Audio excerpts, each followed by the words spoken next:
تو اللہ تعالیٰ تمہیں دونا اجر دے گا، کیونکہ تم پہلی کتاب اور پہلے نبی پر ایمان لائے اور سید عالم صلی اللہ علیہ وآلہ وسلم اور قرآن پر بھی تم ایمان لے کر آ گئے ہو۔ اللہ تعالیٰ جو مزید فرماتا ہے کہ اگر تم نے اس بات پر عمل کر دیا تو اللہ اپنی رحمت کے 2 حصے کر دے گا۔ رحمت کے 2 حصے کیسے ہوئے؟ غور فرمائیے، رحمت کے 2 حصے کیسے ہوئے؟ بہت آسان تشریح میں بات سمجھا دیتی ہوں۔ لا الہ الا اللہ کہا، ایک رحمت مل گئی، لیکن یہ رحمت ابھی نامکمل ہے جب تک محمد رسول اللہ صلی اللہ علیہ وآلہ وسلم نہیں فرما لیا آپ نے۔ تو رحمت کے ہو گئے 2 حصے، لا الہ الا اللہ، محمد رسول اللہ، اور جب یہ 2 رحمت کے حصے ایک ہو جاتے ہیں تو یہ کلمہ محمد کلمہ دین بن جاتا ہے، اور ہر کلمہ دین والا اللہ تعالیٰ فرماتا ہے ایسا ہے کہ اللہ تعالیٰ نے اس کے لیے وَيَجْعَلْكُمْ نُورًا تَمْشُونَ، اور تمہارے لیے نور کر دے گا۔ اللہ تعالیٰ فرماتا ہے کہ پھر جو لا الہ الا اللہ محمد رسول اللہ پر ایمان لے آیا تو وہ نور پر ایمان لے آیا۔ وہ نور کیا ہے؟ یہ وہ نور ہے جو قرآن مجید ہے۔ اللہ تعالیٰ فرماتا ہے کہ یہ وہ نور ہے جو خداوند کریم تمہارے لیے دگنا کر دے گا۔ رحمت کے 2 حصے ہوئے جناب علی۔ ایک رحمت کا حصہ آپ کو مل رہا ہے نماز سے، دوسری رحمت کا حصہ آپ کو مل رہا ہے قرآن سے۔ اب ذرا سمجھیے، یہ قرآن بطور وحی اترا کس پر؟ میرے آقا محمد مصطفیٰ صلی اللہ علیہ وآلہ وسلم پر۔ اگلی بات جو کہنے والی ہوں دل شاد ہو جائے گا انشاءاللہ، غور فرمائیے گا۔ یہ قرآن اترا نبی محمد مصطفیٰ صلی اللہ علیہ وآلہ وسلم پر۔ اب یہ جو الفاظ ہے، یہ جو ہم پڑھ رہے ہیں، یہ الفاظ کن کے الفاظ ہیں؟ میرے اللہ کے بھی ہیں اور احمد محمد مصطفیٰ صلی اللہ علیہ وآلہ وسلم کے بھی ہیں۔ تو جب ہم یہ قرآن پڑھتے ہیں تو ایک اللہ کی رحمت آتی ہے، اور جب ہم یہ قرآن پڑھتے ہیں اور وہ الفاظ جو آقا دو جہاں محمد صلی اللہ علیہ وسلم کی زبان مبارک سے ادا ہوئے ہیں، جو کہ اس وقت قرآن مجید میں لکھے ہوئے ہیں، ہم ان الفاظوں کو بھی ادا کر رہے ہوتے ہیں۔ لہٰذا اللہ رب الکائنات فرماتا ہے کہ جب تم ان الفاظوں کو ادا کرتے ہو تو یہ صرف الفاظ تمہیں اس نور والی کتاب ہی میں ملیں گے، پھر تم اس نور کے اندر چلو، بِهِ وَيَغْفِرْ لَكُمْ، چلو اور تمہیں پھر اللہ بخش دے گا۔ تم جب اس نور والی کتاب کے اندر اس کو اپنے اندر تھام کر چلو گے تو پھر اللہ تعالیٰ تمہیں بخش دے گا۔ سوال ہی پیدا نہیں ہوتا، اللہ تعالیٰ فرماتا ہے واللہ غفور رحیم، اس لیے کہ اللہ بخشنے والا مہربان ہے۔ رحمت کے 2 سائے میں ہیں ہم جناب علی اس وقت، یہ کوئی معمولی بات نہیں ہے۔ یہ وہ کتاب ہے جو اگر پہاڑوں پر اترتی تو پہاڑ ریزہ ریزہ ہو جاتے۔ آقا محمد مصطفیٰ صلی اللہ علیہ وآلہ وسلم پر جب وحی نازل ہوتی تھی تو میرے آقا کا تمام جسم مبارک پسینے سے شرابور ہو جایا کرتا تھا۔ آپ کی جبین مبارک پر موتی کی طرح سے پسینہ جگمگا اٹھتا تھا۔ اللہ تعالیٰ فرماتے ہیں کہ اے انسانوں اس بات کو سمجھو، اے ایمان والو اس بات کو سمجھو کہ جب تم اس قرآن مجید کو پڑھو گے تو خدا بندہ کریم تم پر اپنی رحمتوں کا نزول فرما دے گا۔ شان نزول میں ہے کہ جب اوپر کی آیت نازل ہوئی اور اس میں مومنین اہل کتاب کو سید عالم صلی اللہ علیہ وآلہ وسلم کے اوپر ایمان لانے پر دونے اجر کا وعدہ دیا گیا، تو کفار اہل کتاب نے کہا کہ اگر ہم حضور پر ایمان لائیں تو دونا اجر ملے اور نہ لائیں تو 1 اجر جب بھی رہے گا۔ اس پر یہ آیت نازل ہوئی اور ان کے اس خیال کو ابطال کر دیا گیا، یعنی کہ باطن کر دیا گیا کہ اگر ایک اللہ کی بات سن رہے ہو تو کوئی فائدہ ہے ہی نہیں۔ کیوں؟ کیونکہ تم محمد رسول اللہ صلی اللہ علیہ وآلہ وسلم پر ایمان نہیں لے کر آئے، لہٰذا تم مومن ہی نہیں ہو۔ تو پھر اس کے لیے اللہ تعالیٰ نے فرمایا لَإِلَّا يَعْلَمُ أَهْلُ الْكِتَابَ، یہ اس لیے کہ کتاب والے کافر جان جائیں کہ اللہ کے فضل پر ان کا کچھ قابو نہیں ہے۔ یہ اللہ کا فضل ہے کہ احمد محمد مصطفیٰ صلی اللہ علیہ وآلہ وسلم کو اللہ رب الکائنات نے اپنا محبوب بنایا ہے۔ حضور کریم صلی اللہ علیہ وآلہ وسلم اول بھی ہیں اور آخر بھی ہیں۔ کس طرح سے کہ جب اس زمانے میں کچھ بھی نہ تھا، صرف ایک ستارہ جگمگاتا تھا، اس وقت بھی میرے آقا صلی اللہ علیہ وآلہ وسلم کا نور مبارک قندیل میں اللہ تعالیٰ نے رکھا تھا۔ اور جب تمام کم و بیش 1,24,000 پیغمبروں کو اللہ تعالیٰ نے اس دنیا فانی میں بھیجا تو سب سے آخر میں میرے آقا صلی اللہ علیہ وآلہ وسلم تشریف فرما گئے۔ تو آپ اول بھی ہیں اور آخر بھی ہیں، اور اللہ تعالیٰ فرماتا ہے کہ یہ تو اللہ کا فضل ہے۔ لہٰذا جو مومن ہے وہ لا الہ الا اللہ کے بعد محمد رسول اللہ پر ایمان لے کر آئے گا، اور اگر خدا نخواستہ نعوذ باللہ من ذالک اگر کوئی یہ کہتا ہے کہ اللہ کا وجود ہے اور یہ آگے کا کلمہ اس کو قبول نہیں، تو اللہ تعالیٰ فرماتا ہے کہ وہ پھر مومن ہی نہیں۔ اب اس بات کی اختلاف میں کافروں کو اللہ تعالیٰ نے یہ جواب دے دیا کہ یہ اللہ کا فضل ہے، اور یہ اللہ کے فضل پر تمہارا کوئی قابو نہیں، اب تمہاری مرضی ہے اے کافروں کہ تم اللہ رب الکائنات کے ساتھ محمد صلی اللہ علیہ وآلہ وسلم کو قبول کرو یا نہ کرو۔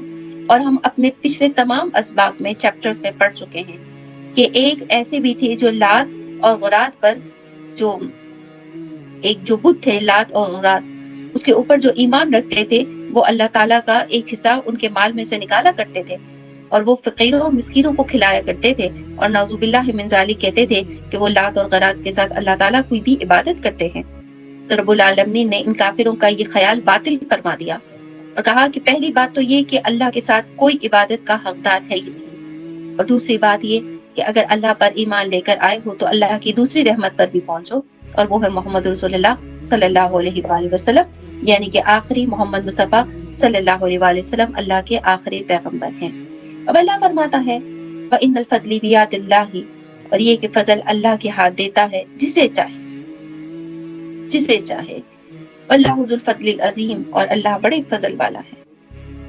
اللہ تعالیٰ نے فرمایا اللہ کا فضل ہے کہ وہ جس کے ہاتھ ہے، جس کے بھی ہاتھ ہے، اللہ کے ہاتھ ہے، دیتا ہے جسے چاہے، جسے چاہے گا دے دے گا۔ یوں تو کم و بیش 1,24,000 پیغمبر اس دنیا میں تشریف لائے، لیکن کتابیں بھی تو 4 ہی نازل ہوئی، تو ان نبیوں میں سے جسے اللہ تعالیٰ نے پیغمبر بنایا، جسے رسول اپنا بنایا، ان پر اللہ نے اپنی کتابوں کو نازل فرما دیا۔